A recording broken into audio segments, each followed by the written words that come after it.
ថ្ងៃនឹងមករីវីវម្ហូបតិចជប់ឡើងចូលចិត្តហូបណាស់យាយម៉ែអែនពីអ្នកប្តីប្រពន្ធយាយពីថាកុំឆ្ងល់ថៃម្ចាស់ឡាគីឡូនេះថ្ងៃនឹងមកកំង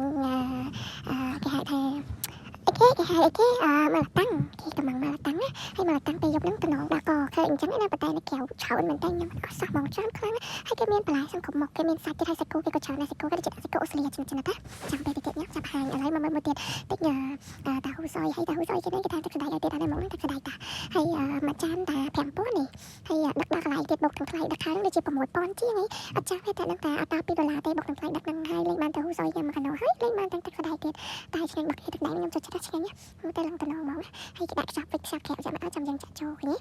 ហើយម្ចាស់នឹងខាច់ទូចឹងច្រើនណាស់ញ៉ាំមិនអត់ទេហើយទឹកស្ដាយគេក៏ឆ្ងាញ់ដែរសំខាន់ថែមទឹកស្ដាយឲ្យទៀតឃើញតំណងអត់ហើយបងស្មានគេមកចូលឡើងមើលផ្លែមកចូលដល់ពេលមើលមកស្ទូទៅហើយភ្លក់ដល់ប៉ុណ្ណឹងថាអូទឹកស្ដាយចូលស្មានគេដាក់ទឹកស៊ុបក្នុងនឹងថែមរបៀបជាតិមួយទៀតអីចឹងណាហ្នឹងហើយយកគេឆ្ងាញ់មកគេឡើងមកញ៉ាំហើយនឹងគេមានសាច់គោគេមានពុះស្ដាយគេពុះហាន់ចំណិតណានឹងតំណងហ្មងយកតែតំណងមិនឆ្ងាញ់គេមែនដាក់ខមមិនមកខ្ញុំភ័យឈ្មោះហាងណាឈ្មោះអីគេនេះហើយតម្លៃរបស់ចាស់ដូចជាបូនីកន្លៃទាំងថ្លៃដាក់ហើយ5រៀលឬក៏ម៉ែនេះចាំសោះហ្មងផ្លេចឲ្យឆាំតែឆ្ងាញ់មកគេបន្លែគេចោលម្ចាស់ធំខ្លាំងណាធំខ្លាំងមែនទេហ្មងហើយបន្លែគេកុំមកមានស្បែកជ្រូកមានស្បៃមានអីហាស្អាប់តែស្អីគេទឹកឡូដូចអីហើយមានតាហ៊ូគេមានតាហ៊ូដុំចឹងមានតាហ៊ូចំណិតហើយគេមានពុះស្បែកគេមានហើយគេស្អីគេផ្សិតមកជុលហូបបន្លែគេច្រើនណាស់ហើយមីគេក៏ច្រើនណាស់មួយចានញ៉ាំមួយឆុងហើយ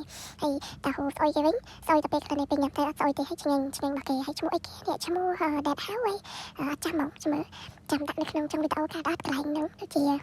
ដាក់កាទេមកទៅភ្លេចបាត់ហើយចាំមើលដាក់កាចាំដាក់កាទេមានតែមើលមកញ៉ាំទៅតែឆ្ងាញ់មកគេហើយខ្លះអត់ស្អុយទេខ្ញុំអត់មានដៃអត់មានខ្លះស្អុយទេឆ្ងាញ់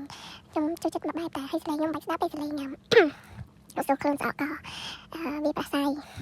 ញ៉ាំមានទឹកត្រែកមានទឹកស្ដាយមានទឹកស្អុយមានមីហើយចឹងណាចុកប្តីជួបចាំពេកហីហើយប្តីហៅប្តីក៏ថាឆ្ងាញ់ដែរហើយយ៉ាងច្រើនហើយគាត់មកជួយញ៉ាំក៏អត់ចង់អស់ដែរមកហើយច្រើនខ្លាំងមកមីគេក៏ច្រើនសាច់គេក៏ច្រើនផ្លែគេក៏ច្រើន